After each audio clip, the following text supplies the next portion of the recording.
በዚህ በሶሻል ሚዲያ ላይ ከምናውቃቸው በተለይ በቲክቶክ ላይ አንዷ የሆነችው ዴዚ ታምራት ነች። እንግዲህ ዴዚ ትንሽ ወጣ ባለ አቀራረቧ ነው የምትታወቀው በቲክቶክ ላይ ማለት ነው። አማርኛ አትችልም ብለን ነው የምናስበው እንግዲህ ብዙዎቻችን። ስለዚህ በዚህም እንግዲህ የተበላሸ በሚመስል ቋንቋ ብዙዎችን ታስደምማለች። እንደዚሁም የኮሜዲነት ባህሪም አላት ልጅቱ። ሙዚቀኛም ነች። አንዳንድ ክሊፖቿንም አይቼላችኋለሁ። ይሄንንም ታስታውሳላችሁ ብዬ አስባለሁ አድማጭ ተመልካቾቼ። ታዲያ ይቺ ልጅ እንግዲህ ከሰሞኑ ከቤተሰብ ጋር ወይንም ከእናቷ ጋር ከፍተኛ የሆነ ጸብ ውስጥ ግጭት ውስጥ ገብታለች። በአባቷ የውጭ ዜጋ የሆነችው ዴዚ እናቷ ኢትዮጵያዊት ነች። በአሁኑ ሰዓትም ከእናቷ ጋር አሜሪካ ነው እየኖሩ ያሉት። አባቷ አብሯቸው አይኖርም። ከዛ ይልቅ ሌላ አግብታ እናቷ እየኖረች ነው የሚል ሀሳብም ይነሳል። ምን ያህል ግን እውነት እንደሆነ በትክክል ማረጋገጥ አልቻልንም። በቲክቶክ ቀጥታ ስርጭት ላይም እንግዲህ ብዙ ጊዜ እናቷ አጠገቧ ተቀምጣ በድምፅ ስንሰማትም ይስተውላል። ስለዚህ ከእናቷ ጋር ያላት ቀረቤታ ከዚህ በፊት እንደነበረው መልካም ነው ሊባል የሚችል ነው ማለት ነው። አሁን ግን በዚሁ በሶሻል ሚዲያ ከተዋወቁት በስዊዘርላንድ ከሚኖረው አሌክስ ገብረስላሴ ጋር ወይንም በቲክቶክ ስሙ አሞራው ከተባለው ልጅ ጋር እንግዲህ ፍቅር ጀምረናል እያሉ ረዘም ላለ ወራቶች ራሳቸውን ሲያስተዋውቁን ነበረ። በመሃል እንደዚሁም ግጭት ውስጥ ገብተው አሌክስ አታውሩኝ ስለሷ ሲልም ተደምጦ ነበረ። ምክንያቱም አልወድህም ብላኛለች፣ ስለዚህ ስለሷ ምንም ነገር መናገር አልፈልግም፣ እኛ ኖርማል ጓደኛሞች በቲክቶክ ላይ የተዋወቅን ጓደኛሞች እንጂ የፍቅር ግንኙነት የለንም ነበረ ከዚህ በፊት ሲናገር የነበረው። ይሁንና ደግሞ ብዙዎች ግንኙነታችሁ ደስ ይላል፣ አብራችሁ ላይቭ ላይ ስትቀመጡ ስታወሩ በጣም ደስ ትላላችሁ በማለት እነሱን ለማስታረቅ ብዙ ሲጥሩም ተመልክተን ነበረ። ኋላ ላይም የታገብኛለሽ ወይ ጥያቄ የሚመስል እወድሻለሁ፣ አፈቅርሻለሁ፣ ስለዚህ ወደፊት ልጆችን አብረን እንወልዳለን የሚል ጥያቄም አቅርቦላት በዚሁ በቲክቶክ ፕላትፎርም ላይ ሪከርድ ተደርጎ የቀረበ ማስረጃን ተመልክተናል። ከዛ በኋላ እንግዲህ እናትይቷ በዚህ በሁለቱ ግንኙነት ደግሞ ደስተኛ አይደለችም። ስለዚህ ከእሱ ጋር ያለሽን ግንኙነት አቁሚ፣ ከዚህ በፊት አልወድሽም ብሎሻል፣ በዛ ላይ ደግሞ ከሱ ጋር መጋባት አትችይም የሚል ሌላ ምክንያትም አቅርባላታለች። ምንድነው እናቷ የምትለው? እሱ በብሔሩ ትግሬ ነውና አብረሽ አቶኝም፣ እኔ እንድታገቢ የምፈልገው አማራ ነው፣ ትግሬዎችን እኔ አልወዳቸውም፣ ልክ እንደ አባትሽ ደደብ ነው የምትሆኝው፣ እምቢ ካልሽ ስልክሽን እቀማሻለሁ፣ ኢንተርኔትሽንም እዘጋብሻለሁ እያለች ስታስፈራራት ነበረ። ይሄ እንግዲህ በድምፅም ሪከርድ ሆኖ ይገኛል። እንደዚሁም ደግሞ በጽሁፍ የጻፈችላትን በዲያሎግ ማለት ነው የላከችላትን ሜሴጆች ጭምር ዴዚ ለሚዲያ አውጥተዋለች። ከፈለግሽ ራስሽን አጥፊ ስትላትም እንደነበረ ተመልክተናል። ይሄ ደግሞ ምናልባት ብዙዎች እንደሚሉት ፕራንክ ነው። እናትይቷም ወደ ሶሻል ሚዲያ ለመምጣት ያቀረበችው ሀሳብ ነው። ከዚህ በፊት እንደምታስታውሱት ጂጂኪያና እነ ሳምሪ እንደዚህ አይነት ሁለቱ አንድ ላይ እንደዚህ አይነት ነገሮችን በመሰዳደብ ወይንም በእነሱ ባለው ልዩነት ነው ሊፈምሱ የቻሉት የሚል ነገር አለና እነዚህኞቹም እንደዛ ሊሆን ይችላል ቢባልም፣ ነገር ግን ደግሞ ይሄን ያህል እስከ ብሔር ደረጃ ድረስ ተደርሶ በዚህ ልክ ይቀልዳሉ ብለን አናስብም። እንግዲህ ብዙዎች እንደሚሉት የዴዚ እናት ወጣት ወንድ አፍቅራለች፣ አብራ እየኖረች ነው። ልጅቱ በጭንቀት ነው ያለችው፣ ወዴትም እንዳትሄድ ፓስፖርቷን ጭምር ቀምታታለች፣ ሄደሽ አሌክስ ጋር ትገቢያለሽ ብላ በመስጋት ነው እየተባለ ያለው።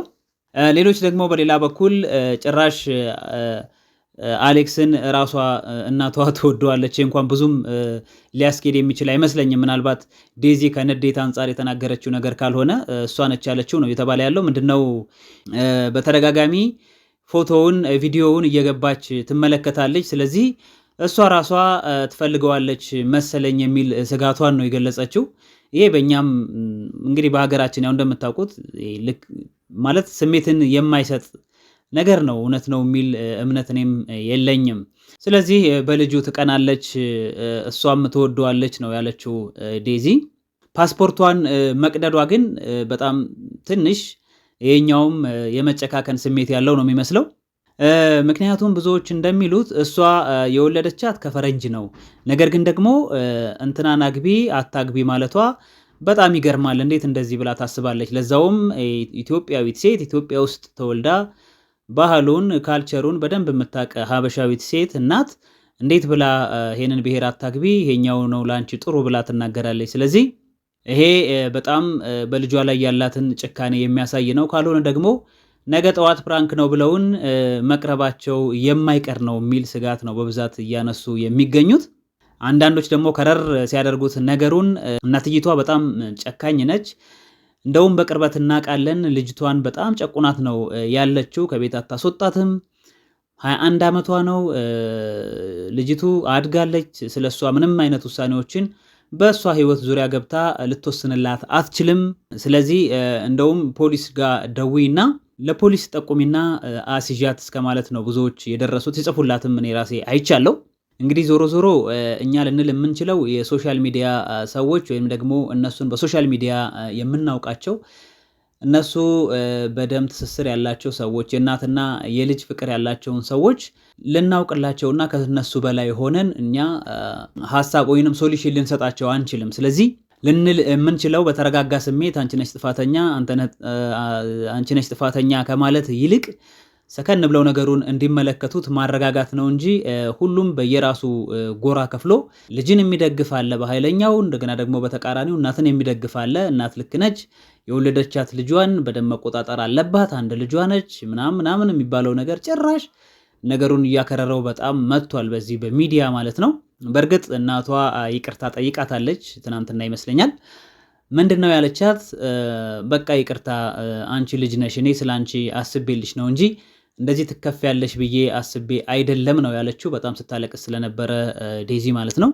ስለዚህ ይቅርታ አድርጊልኝና ህይወታችንን እንቀጥል ነው ያለችው። በእርግጥ አሌክስ እናቷን ጭምር ልክ እንዳልሆነች ሰድቦኛልም ነው ያለችው እና እንዴት ከትግራይ ጋር አትኖሪም፣ ትግራይን አታገቢም የሚለውን ነገር ስላስቀየመው ቀጥታ ደውሎላት ሰድቧታል። ስለዚህ ለእናትሽ ክብር የለውም፣ ልክ ነች እናትሽ፣ እሱን ማግባት ከእሱ ጋር መሆን የለብሽም የሚሉት በዚህ ተነስቶ ይመስለኛል። ዞሮ ዞሮ እንግዲህ እኔም ወዴት ታመዝናለህ ካላችሁኝ ይሄ ነገር ሁለቱ በዚህ በሶሻል ሚዲያ ላይ ከፍተኛ የሆነ ደጋፊን ወይንም ደግሞ ተከታይን ለማግኘት ያመጡት ሀሳብ ነው እንጂ እውነት ይሆናል ብዬ እኔም አልጠረጥርም። ስለዚህ ነገሩን በእርጋታ ማየት ያስፈልጋል። የተለመደ ነገር ነው ይሄ። አሁን በእኛ ሀገር ገና አዲስ እየመጣ እንደዚህ አይነት ሁኔታዎች አሁን ገና እየተለመደ ስለሆነ ነው እንጂ ከዚህ በላይ ድራማ ወይንም ፊልምን ስክሪፕትን በሚያስንቅ ደረጃ ታሪኮች በቤተሰብ መሀል እንደዚህ የተፈጠሩ በኋላ ግን አብረው ሲቀጥሉ አውቀን ነበረ ሲሉ ደግሞ ዓመታትን ቆይተው ሲናገሩ ሰምተናልና ይሄም ከዚህ ያልፋል ብለን አናስብም። ስለዚህ ከዚህ በላይ ስለነሱ ማውራትም አስፈላጊ ነው ብዬም አልልም። ነገር ግን ደግሞ ልጅቷ ተጨቁናለች፣ እውነት ነው። እየደረሰባት ያለው ነገር ከባድ ነው የምንል ከሆነ ደግሞ በቅርበት የምናውቅ ዘመድ ልንኖር እንችላለንና እናንተ ጉዳዩን አጥርታችሁ የሚመለከተውን ነገር በሽምግልናም በሉት አይ ከተባለም ደግሞ ከህግ አንጻርም ወደ ህግም የሚያስኬድ ነገር ከሆነ በዛ አይነት መንገድ ነገሩ ሊታይ ይችላል እንጂ ይሄን ያህል ትልቅ አጀንዳ ተሰጥቶት ሶሻል ሚዲያውን ሙሉ ለሙሉ ይቆጣጠረዋል ወይንም ደግሞ ስለነሱ ብቻ እንጨነቅ ማለቱ መፍትሄ ሰጪዎች እኛ ነን ብለን እየተቧደንን እርስ በርስ እኛ መጣላታችን ልክ ነው ብዬ አላስብም። ለማንኛውም እውነት ከሆነ መልካሙን ነገር ፈጣሪ ይቅጠማችሁ። እየሸወዳችሁንም ከሆነ እንግዲህ ከዚህ በላይ ይበቃል ለማለት እወዳለሁ። አድማጭ ተመልካቾቼ መልካም ቆይታ